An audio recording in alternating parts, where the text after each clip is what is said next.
maintindihan at di mo malaman kung saan ka tutungo.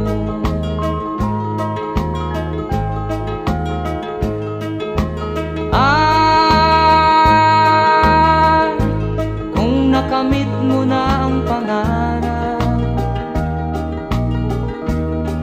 di pa rin masiyahan, ang nais mo'y madagdagan, limot mo na ang iyong pinagmulan.